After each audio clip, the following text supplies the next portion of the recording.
Good morning, everyone.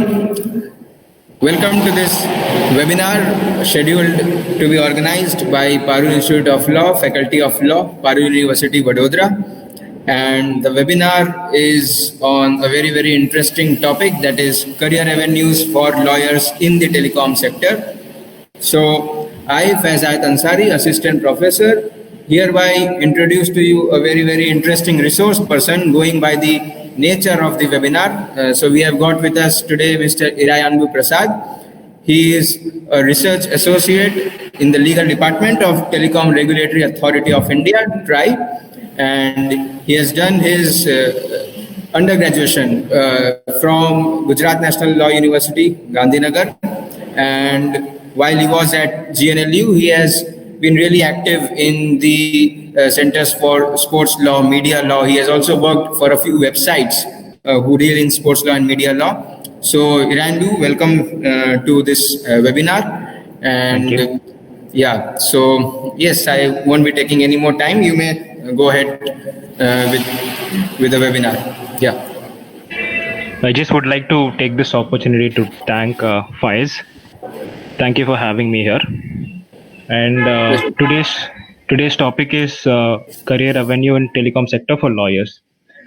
So to jump into this, we need to start with knowing about telecom sector first. So I'll be introducing you about the telecom sector first, and then we'll go on further. So telecom sector in India is one of the largest industry, which covers 1.2 billion subscriber base, and size-wise, it is the second largest in the world, only behind China.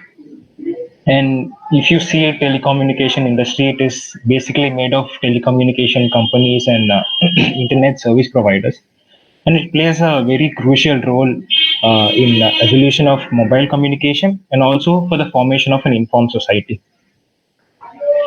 The reformist and liberal policies of government of India have been very instrumental in this rapid growth of this industry, along with a strong consumer base and the rapid growth in technology. If you would have seen in the past 5 years, there has been a tremendous change in this field. If you take tariffs, it has become more affordable, and the availability of networks and these tariffs are wider now. The rollout of mobile number portability. Now it's easier for you to port from one number to another number, from one company to the other. Expansion of 3G and 4G towers, its coverage, and a conducive regulatory environment. They all have contributed for the tremendous growth of this industry.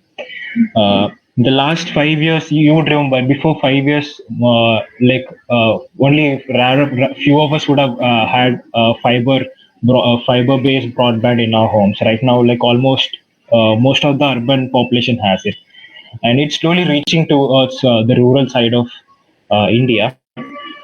And after Geo entered, the tariffs have reduced substantially. Before were the times when we used to spend like 1 rupee, 2 rupee per call, or 50 paise for each messages. And I used to conserve the number of messages I send, because there used to be a limit for the number of messages. So I used to check on how many messages I've sent today.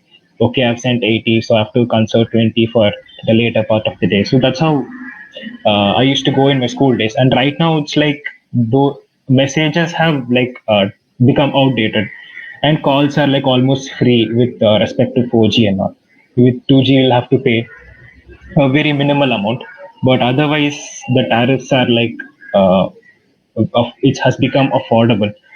And if you take the revenue of this industry, it's expected to hit 26 billion US dollars by 2020. I don't know what will happen right now because of the COVID effect. And we'll also talk about cloud-based services, 5G, Internet of Things on later part of stage. With respect to the ministry and the DOT, it is also taking up ambitious projects like National Broadband Mission, It's aiming to achieve 100% broadband in villages by the end of 2022, and it's trying to achieve it by taking it in a three-phased manner. The first phase has already been done, and 55% of fiberization of mobile towers with average speed uh, go back in time. 25 mbps speed is like we can't even imagine something of that right now. We could even have 250 mbps speed at our place, like specifically in urban sites. Other than that, to stress upon the importance of this telecom services sector, all I have to make you do is look at your phones, look at your laptops. How many of us order things, food and vegetables in mobile? How many of us use Amazon, Flipkart? All these things are possible because of telecom services. They have made our lives much easier, and even this webinar, it's I think it's been possible because of telecom sector. We are even, I think, telecasting it live or something like that. So it's a sector with which keeps on evolving, keeps on expanding throughout the year, and the regulator has to try to catch up with the pace of this development. Like, since the technologies right now, the 5G is around the corner, and the government of India has to come up with the allocation of 5G, and first testing and then allocation of 5G and all. So it's like a race against time where the regulator tries to address all the challenges, and the stakeholders, the market players, try to capture the market before anyone comes in. So it's a very interesting sector. Now I would like to throw some light on the regulator and its stakeholders. Telecom Regulatory Authority of India. Initially, there were only government players in the telecom sector. So there was no necessary for us to have a regulator. And later on, the government opened up the market for a lot of sectors. Like after 1991, the market or Indian market was opened to private sectors for in lot of aspects. So in one of the sector is telecom sector. Private service providers started coming in, and then the government realized that it needs a regulator, because there is a government player also in the market, and the government can't be the one fixing the tariffs and regulating the market. So there need to be an independent regulatory body. So that's when TRAI came in. In 1997, TRAI Act was passed, and TRAI was established as the independent regulator in telecom sector. Initially, what happened is it was vested with adjudicatory powers also, along with recommendatory and regulatory functions, which we will see later. The adjudicatory power in 2000 was separated from TRAI, and TDSAT was established, a tribunal for telecom disputes, which also we'll see later. Now, the TRAI, it was created with a mission to nurture conditions for the growth of telecommunication sector, and to enable India to play a huge role in the world telecom market. And it has almost achieved these things, because, as I said in the beginning, we are the second largest market, and it also aims to do this through a fair and transparent manner. This is where a lot of disputes comes in, like which we also will see later. So if you take the functions of TRAI, right now it's recommendatory and regulatory functions. Previously, adjudicatory function was there, and it was removed later. If you take recommendatory functions, the government of India, when it is going to decide with respect to any policies with respect to telecom sector or telecom technology uh, or uh, media, broadcasting and cable services, they have to ask for recommendation from TRAI. And TRA has to provide recommendation. It is not mandatory for the government to uh, take up the regulation and follow them. Uh, it's not mandatory for them to follow. And I also forgot a point where in 2004, broadcasting and cable services were also added under the purview of TRAI. So what happened is when broadcasting and cable services started coming up, and government felt that there needs to be a regulator. They initially proposed BRAI, Broadcasting Regulatory Authority of India, but it couldn't take a shape. So what they did is they gave the try to regulate the broadcasting and cable services. Just have these things in mind. Later we'll try to connect all these things. Uh, Now that so if whatever the policies the government of India tries to come up with, they have to, I, if it feels necessary, can also release consultancy papers and send recommendations to the government of India if it feels that there are issues which needs to be addressed. And the second function is regulatory function. TRAI. What it does is it regulates the telecom sector by by passing regulations and giving out orders, directions to the stakeholders. So I think recently Jan 1st we came up with three regulation amendment to the regulations. So by time to time, the TRA tries to come up with these regulations addressing the issues, because when the technology develops, it creates a void for the regulator to come and overlook it. If the regulator does not take a proactive step, the market goes haywire, and the players start taking advantage of this situation.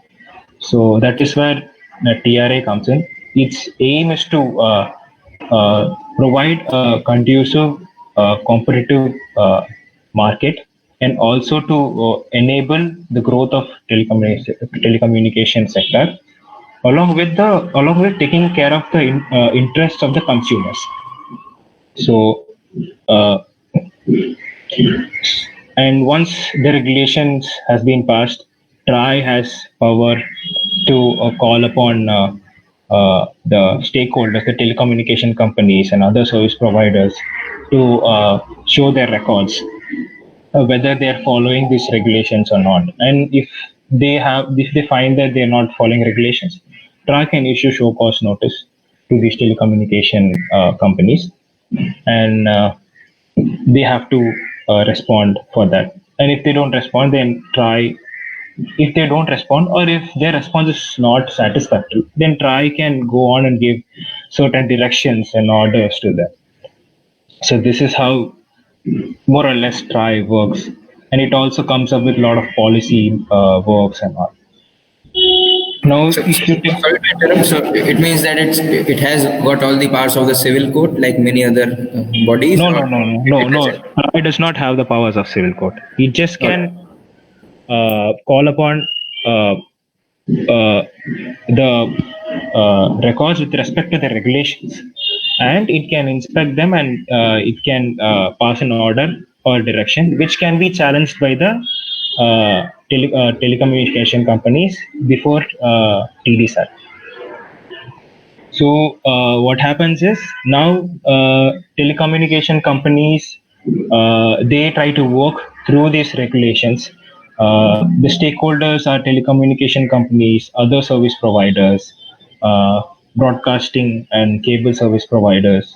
There are LCOs, local cable operators, which used to get this cable service and all, and then multiple system operators who basically have two or more channels. MSO is someone who has two or more channels. So these are the important stakeholders who are reliant on, not reliant on, who have to look up to these regulations, work within it. Now we'll move on to TDSAT. So as I said earlier, in 2000, it was split from TRAI, and the adjudicatory functions were split from TRAI, and it was given to TDSAT. Now, the jurisdiction of TDSAT lies over telecommunication matters, broadcasting matters, and out of the blue, I think they gave aviation tariffs also. That's like an odd man out, so we'll not consider that. I don't know. I don't know why this has been done. Aviation tariff has been given, and to be noted is this one: cyber securities. Cyber securities was given, I think, in 2017 or something around that time. The powers with cyber security matters was given to TRAI, and the appeal from TDSAT lies with the Supreme Court in telecommunication and broadcasting matters. And with respect to cyber security matters, it has to go to the High Court.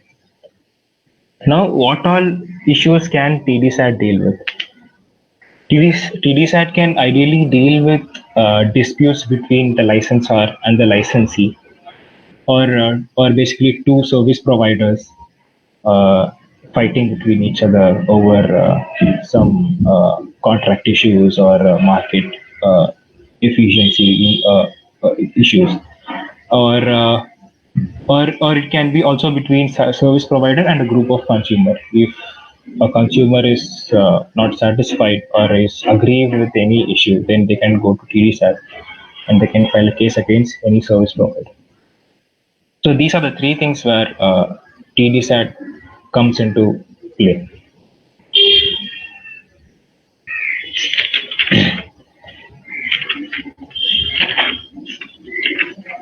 Next, we'll jump into the opportunities which these things throw.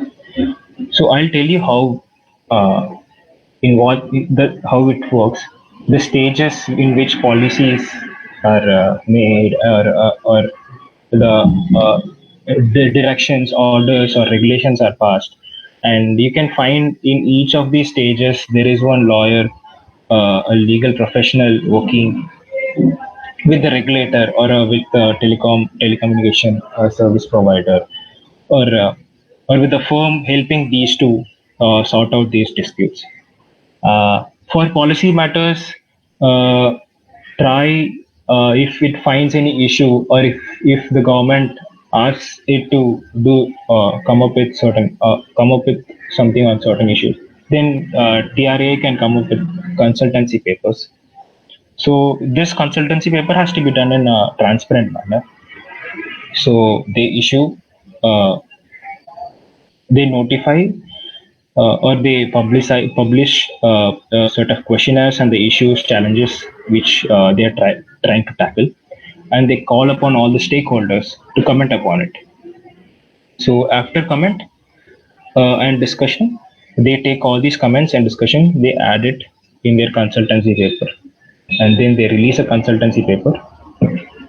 And again, they call upon all the stakeholders for a conference, wherein thereby the stakeholders can raise their issues, their comment, or any recommendation they want to place before the regulator. So it's a detailed process where they give their account on the said topic. And the TRAI has to consider all of this again, and then they could give a recommendation to the government, or they can issue a report kind of thing, publish a report kind of thing. So to start this, a draft is prepared by the in-house counsel or the division in the regulatory body. So they initiate this process. They initiate that there is this difficulty, there is this challenge which we decide to address. Then when they get the approval, they go on, they prepare these drafts of a consultancy paper and recommendations. And once it has been done, it is given, it is set in the chain of approval, where the superior authority approve of it, and then it gets sent to the government, or it gets published. After looking at this uh, uh, uh, consultancy paper and the thing, the government may or may not take any uh, what do you say, step to it. And then next comes the regulations through which the regulatory body regulate the market, like broadcasting regulation, tariff orders through which they regulate the tariffs of the telecom companies. So they, if they think that there is some vacancy in the regulatory regime of this, so they come up with a draft first. This draft will be prepared by in-house counsel along with the legal advisor and the legal division team and all.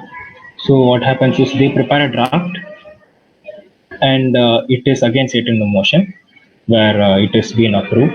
It is if the other division, like there are a lot of divisions in TRAI. Like legal division is there, which overlooks basically all other divisions. Uh, and there are broadcasting and cable services division. There is a broadband and policy analysis division, quality of service division. So these divisions, if they think that there is something lacking, then they would want to come up with a regulation, and they uh, prepare a draft regulation, and they send it for legal vetting to the legal division. And once the legal vetting has been done, it's been published, asking for comments from the public and the stakeholders. So they come and comment, they give the same transparency process happens, and the regulator takes into consideration of these all these comments, and they pass the regulation after making changes if necessary. So what happens here is, once the regulation has been passed, uh, if the stakeholders find are aggrieved by the regulation, that they find that this might affect their business, or this might is in conflict of their interest, or if the consumer finds that it is in conflict of their interest, then they can challenge this regulation. So now they will challenge this regulation in high courts. Now here they now here is where we come to litigation, where we find telecommunication lawyers. So once it is challenged, uh, the trial gets a notice, and what the regulatory body has is a retainership with few lawyers. It maintains a retainership contract with few lawyers who will be given all these cases, who will be given charge of these cases, who will be dealing with these cases throughout. So how this happens? The regulatory body sends a notice calling for advocates who have experience in this uh, field, and they are called for interviews. Once the interview has been done, they finalize the candidates, and they agree with the fee, the terms and conditions and all, and they are fixed for the 2 years, and they can extend, that body can extend it afterwards if they think so. So once it has been fixed, they will be dealing with all the matters of. The TRAI has a retainership with few lawyers in Delhi, and with respect to cases which comes to TDSAT, Delhi High Court and Supreme Court, they these cases go to them, and they will be dealing with. It is not necessary for a regulator cases only to the retainers. The regulatory body can also go to private litigation firms or private practitioner who is an expert in this field, and the regulatory body can appoint senior advocate, senior counsel, so that they have a better chance over the case. Uh, at the same time, even in the telecommunication companies, they would have their own retainers. They would have their own in-house counsels, and they would have their own corporate firms working for them, advising them through and throughout these regulations or through contracts. So there are a few corporate firms who specialize in TMT field, telecommunications, media, and technology. If you take TMT law practices or Nayak and Nayak, they have a specialized team for telecommunications who will deal with these issues. So these stakeholders and the regulatory body can, in certain cases, would go to these firms. Like let's say the case, it's a huge case and the paperwork is bulky. The advocate, a single advocate, would not be able to handle that much paperwork. So what they would do is we would probably go to a reputed firm with a good team, a TMT team with them, and they in turn help us with these things. With respect to Delhi High Court, we give it to the retainers. With respect to the other high courts, the regulatory body would go with central government councils, time to time appointed by the Ministry of Law and Affairs, and they also come up with the fee terms, and the regulatory body pays the fee term without any negotiation. So this is how it goes.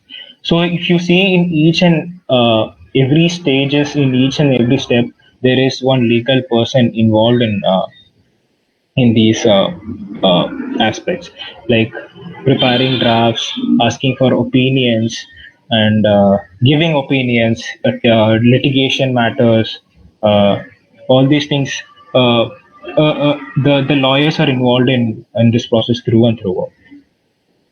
With it's not that only experienced people are given opportunity in telecommunication sector.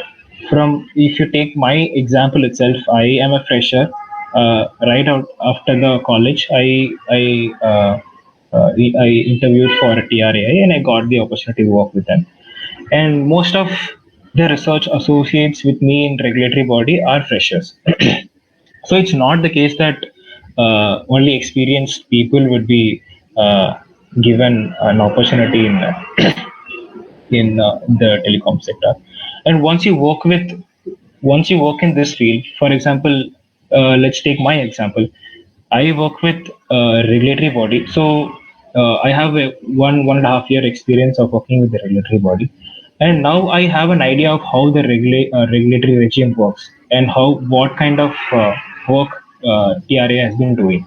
So I open up to myself various opportunities in future if I want to move out of TRAI with respect to telecom service providers or other service providers.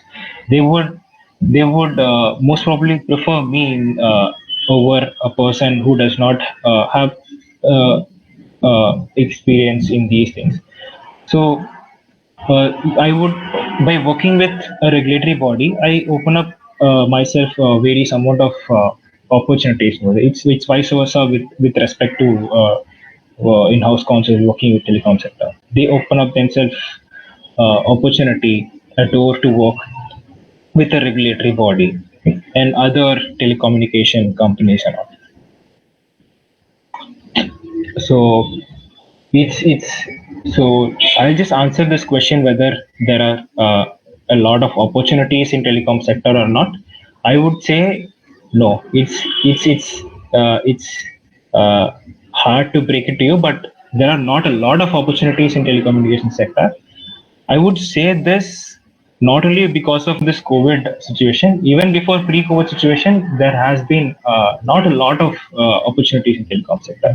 There has been enough quite a few number of opportunities at present. Why I'm saying this is because uh, there are more and more opportunities going to open up in future. So it's like if I am just like comparing it with the opportunities which it's going to throw to us in future. So I'll be talking to you about cloud-based services and data protection regime, which are going to open up tremendous opportunities to us lawyers. First is cloud-based services. I'm pretty sure you all must be watching Netflix, Amazon Prime, and Hulu, Lulu. I don't know what all stuffs are there. There are some 20, 30 streaming services uh, with respect to these cloud-based services, and there are a lot of this thing which you might be knowing. It like growth. This what I'm trying to say is the growth of this cloud computing services and cloud-based services is in the last decade has transformed the way we live our lives. Like the way the government, the enterprises, the consumers, and the stores, and how they process their data, how they manage, how they have a storage, how they manage their resources and all. National Digital Communication Policy in 2018 said that, hey boss, see this cloud-based services is growing rapidly, and we need to provide a proper conducive environment to this, and we should also see if we could probably regulate it, sort of thing. This was done because 5 6 years back, we did not have we did not have something called IaaS, SaaS, hosting services systems. Now if you see, there are like Google host systems, Amazon host servers, and this Netflix cloud-based services, and Paytm is also works through these cloud-based services. Even a lot of ministries, what they do is they have this cloud hosting system where they store their data, and they and enable the other ministries to access these data. So one of the main advantage of this cloud-based service is the speed and the cost of managing these services. I think I myself have like spent 200 rupees for Netflix this last month, and I'm like watching like n number of movies in this last month. I'm just like going on and on and on. If Netflix was not there, imagine I'll have to pay like 200 300 rupees for one ticket to go see one movie in a theater hall, which is pretty costly for one single movie. And even the speed at which they even they don't even buffer in Netflix. That's it. YouTube may most of the time it buffers. Even that is you know uh, there since long time. But this Netflix streaming service and all, they have uh, uh, very advanced technology that they give you such speed and with less cost. And also uh, to be looked into is the security systems, how they maintain their data. The cloud based service providers have very great security systems. Like I myself have tried to do some things by trying to access Netflix without paying. I did access it for a week, but then they found out, I don't know how, and they canceled my subscription. Then I had to pay 200 rupees to actually you know uh, avail their services. So that's how smart their services are. They are ever learning. They are always trying to develop something new. The artificial intelligence, the machine learning, the advanced analytics they do, and the immersive media they have been bringing up to us is just immense. And these things again throw a vast opportunity to people who want to work in telecom sector also, because I'll tell you why. The consumer-based services predominantly use uh, telecom services to provide their services. Without telecom services, it's hard for them to give their services. It has come to a point uh, in a manner that it's really difficult for us to tell where the telecommunication service ends and where the cloud-based service starts. The boundaries are blurring these days. Even the telecommunication services started providing a lot of cloud-based services. Like the if you take Airtel, they are providing Airtel TV, Airtel payment systems. Jio, they have Jio Music, Jio TV, App Store, whatnot. They have all kinds of things now that they know that there is this a possibility with cloud-based services. So it is becoming difficult for the government to keep up with these developments. So recently, TRA has come up with a consultancy paper, and it has recommended the government to look into the cloud-based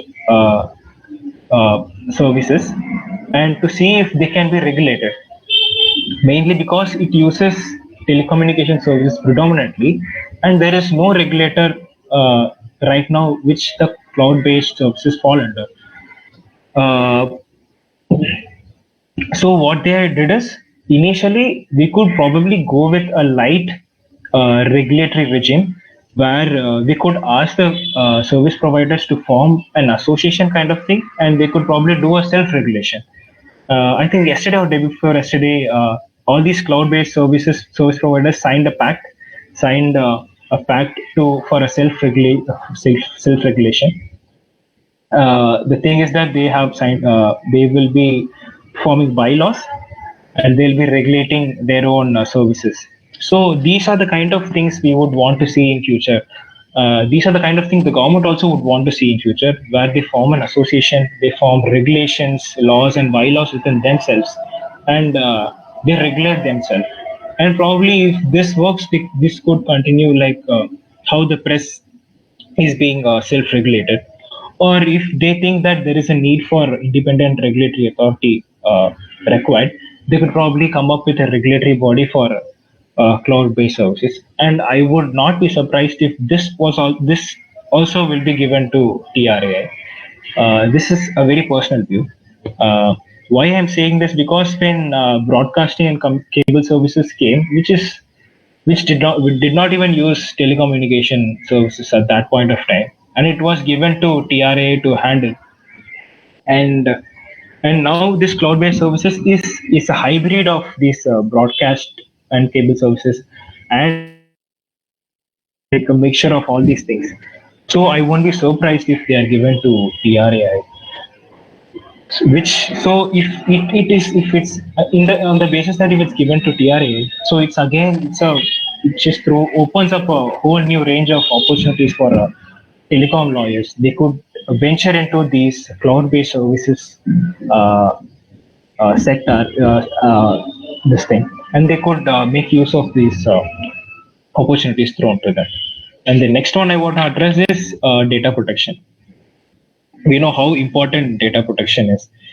We know how much this phone holds information about. This phone basically knows where I go, where I come from, where I spend more time, what all food I order, what all things I order from Amazon, what all things I browse, what all subjects I focus on, what all ads I see. So I'll just give you an example. You must be googling some random mobiles or phones or any shirt to buy, and then randomly it pops up in your Instagram account as an ad. I think most of you would have experienced that. I was just this legit happened. I was talking to my friend about buying a boxer, and I'm not even lying. And then I was just talking. I did not Google it. I did not do anything, and then it just popped up in my Instagram ads. I don't know how this happened. And then later, when I studied about it, there were reports that they could track your eyeball movements, where you focus your eyeball on the screen, and what all you talk. Probably they're listening to this webinar also. I don't know. I don't know how this works, but your data is being taken. It has been stored, and it is being marketed. Your data is the new oil of today's generation. So it more becomes very important to protect it, to protect your privacy and your data. After Puttaswamy judgment, things are taking to ma- uh, get a proper shape. Uh, uh, even even in 2017, I guess, 2017, TRA came up with a consultancy paper about how telecommunication companies should be governed with respect to the data they own, data they acquire, and data they store. And right now we have a data protection bill. It has been placed before the parliament last year December, around that time, and it will be passed soon with changes, I guess. And it becomes all the more important for us to protect the data, even without, even if you just ignore the data protection bill for a time. Right now there are a lot of data professionals working with various companies, various telecom companies, Facebook, Deloitte, and all these companies in managing the data which they handle. There are data professional experts, security and data protection teams working in all these telecommunication companies and companies which predominantly basically get acquire your and my data and they store. So what happens here is when the data protection bill comes, it aims to set up an authority, a data protection authority of India, uh, through Chapter 10, and it also aims at setting up a appellate tribunal. Now, this is where I asked you to pay attention with respect to the cyber security jurisdiction of TDSAT. Since TDSAT already has cyber security jurisdiction jurisdiction to deal with cyber security matters, uh, we shouldn't be surprised if the TDSAT is being made as an appellate tribunal to also handle data protection matters. So, so when this happens, so it's going to open up another set of prospects, opportunities for the telecom lawyers. So, so I'm just asking you to be prepared for these developments which are going to happen in future, and equip yourself with a knowledge in such a way that you will be able to knock on these doors and take up this opportunity. Uh, so with the advent of 5G, now Internet of Things are also coming, and it's gonna change everything totally right now. It's gonna get an artificial intelligence in almost most of the things. Self-driving cars, although it's there in America, it would be interesting to see in Indian roads. Uh, then imagine going to shopping without there is a shopkeeper or a vendor. You just have to go pick up stuffs and just bill it and just have to come. You don't have to wait in line or something like that. So these are the opportunities these technologies are going to throw at you, and it's all about how you grab it. Honestly, in my fourth year or fifth year, I was I only concentrated on these media laws, the existing media laws, and I also in fifth year I did a little bit of study on telecommunication, broadcast, and cable services and all. I failed to focus on these advancing technologies, which I was just lucky. Probably I was just lucky to land this job, but it will be little more difficult for you guys to, if you are not, if you end up being like me in your fourth year and fifth year. So I would suggest you just don't be like me. I would recommend you to study about these topics along with telecom sector. So when you focus on telecom sector, you also see what the future holds in telecommunication sector, so that you're just opening yourself to a lot of opportunities and in future. And that, I think, would be it from my side. All right, yeah, Hirangu. So we've got a few questions from students. Okay. So yeah, so one of the questions is that perhaps it is related to, as you mentioned, that the scope of telecom laws is broadening. It's slated to increase and broaden further. So what all present statutes do you see which are a part of the current telecom law setup? What are the? I didn't get the question. Sorry. Present set of statutes which are related to telecom laws. Telecom laws. Yeah, yeah. I would say that probably you would expect a few regulations of cloud-based services. But again, that's the thing. If you try to put a regulation statute over something which is developing, then you are probably curbing their development. So it is better to let them have their space, let them breathe, let them grow, let the technologies advanced, and then by looking at it, you start with self-regulatory method, and then you probably, if that works, you probably continue. Hello. So you probably continue with it, or if not, then you probably then go with regulations, proper regulations and statutes. Right now, telecommunication, I said, in Jan 1st 2020, they come up with amendments to tariff orders, interconnections, and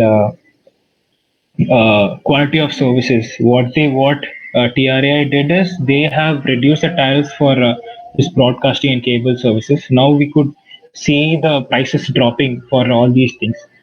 So these are the regulation amendments TRA is trying to bring for the interest of the consumers. As far as technological advancements, personally, what I feel is that it is better left without regulating as for now. We should opt self-regulatory, light touch regulatory regime for now. Otherwise, we are just curtailing the opportunities it's going to throw to us. And given that we have a huge market in India, we should give them space to capture all these markets without, having a grip hold on them, without having a tight regulation, curtailing their boundaries. All right. So the next question is that it's based on basically career point of view. So if Okay. someone is interested into going into the telecom sector as a legal professional, maybe as a second or third year student, or maybe even later on, let's say. So what should be the strategies which one should try to implement, or in terms of internships, in terms of anything else, what you read, what you write, maybe. So if you could give some inputs on that. So there are three things on which you could figure out your opportunities. One is you probably would be interested in litigation side, or you would want to be an in-house counsel and concentrate more on organizational structure, organizational works, or you could go to corporate firms. In all these cases, what you could do is you could try to start reading on these regulations which are coming up right now. Like right now, uh, uh, since I talked about Jan first amendments, there are a lot of cases going on in various high courts challenging those things. So you could probably start with reading those cases and how it goes, and you could equip yourself with an understanding. So basically, an understanding is what is required to work in this telecom sector. It gets a little bit technical, but you would be able to get a hang of it once you start working on it. You could start by reading all these judgments and regulations, and side by side, as I said, you could concentrate on these growing advanced these technologies, future technologies, and with by reading you simultaneously you could apply for internships with regulatory bodies, be it any regulatory body. I'm not just talking about TRA. You can just apply to any regulatory body various across sectors, because most of the regulatory work in a similar pattern. So you could get an idea of how this regulatory works, and once you get an idea of how this regulatory work regulate this regulator works, then you would be able to understand how this the stakeholders also work, and you could apply internships to regulatory body or these telecommunication companies, and work with them to get an idea. And with these internship experiences, you would be given a preference probably in with respect to the recruitment basis. All right. So there's a question that what's the difference in the work profile of working in a regulatory body and working in a private telecom company in an in-house role? Okay. So, with respect to regulatory body, uh, the thing is, the work profile. It what it demands is that you will be asked to do a lot of legal vetting, which is like a vetting of drafts, which has been drafted by other divisions, and you just have to check if it's coherent, if it does make sense, and if it's not inconsistent with if it's not inconsistent with the previous regulations or any other regulations, like it shouldn't violate other regulations and statutes. You should check on these things, and otherwise you could be asked to draft a reply to the petitions which are directed towards TRAI. Basically, most of the telecom companies, when they challenge a regulation or when they challenge any other their competition, they also add TRAI as their parties. So most of these uh, petitions and affidavits come to TRAI, and you get to read all these petitions. You get to make a draft, and once it has been drafted, you get to legal vet it, verify it, and you get to work with the retainer, the advocate, closely with respect to how these things take shape in court. So with respect to a private telecom sector company, the sole uh, focus would be on helping our company to abide by the regulation and to follow them, and to uh, address all the issues faced by the telecom companies. You might get direction or order or show cause notice from the body, and the work profile would demand you to uh, give an opinion on it, or seek an opinion from an expert uh, from the field. And basically, the thing is, the difference is that for a telecom company, you just have to focus on your company and how you're going to follow the regulation and all these things. And from TRA point of view, you just have to act as a in-house counsel for the TRAI, and work for not only the drafting of petitions, but also with respect to orders, directions, and recommendations, consultancy papers which they comment. It's more or less the work profile in TRI is little broader, because you get to learn about the policy matters also. Yeah, you mentioned about consultancy papers Yes. from the side of tribe. So probably you give recommendations in that what should be the anything new which which should be brought in, any new legislation or any regulations. So is there any fixed frequency of these papers, or is it more like topic based or contemporary issue based, or is there any fixed frequency for that? The TRI do not have these frequencies that they have to come up with these number of papers in these particular time. They don't have anything as such, but it's more based on the contemporary issues which they face, which the stakeholders face, which the government would face in policy. The regulations and recommendations are basically done through a consultancy paper. Like they are not given in a consultancy paper, but consultancy paper is basically to consult your stakeholders on what the issue is, what their viewpoint is, and what all issues they want to raise. So you just take those things into consideration, and then you go on to make a regulation or a recommendation as such. Okay, all right. Thank you so much. So it's been a really insightful experience hosting this webinar, and I'm sure all our viewers must have had a really good time. And like those who don't know anything, probably they must have known that, okay, what all is involved in the sea of telecom laws, and those who knew a bit had certain interest but lacked the kind of little specialized knowledge. I believe they must have certainly got a bit more to ponder upon in the future. So I, on behalf of the entire university, thank you, Randu. Thanks a lot for being a very resource person for this. And I'm really glad to be a part of this. Thank you for calling me here. And I'm no expert in this field, but if any of you would like to write about it, have any doubts, I'm ready to help you all with it. You could ask Mr. Faiz sir about my email ID, and he would provide you. Please do write to me. I would be really happy to engage with you all. Great.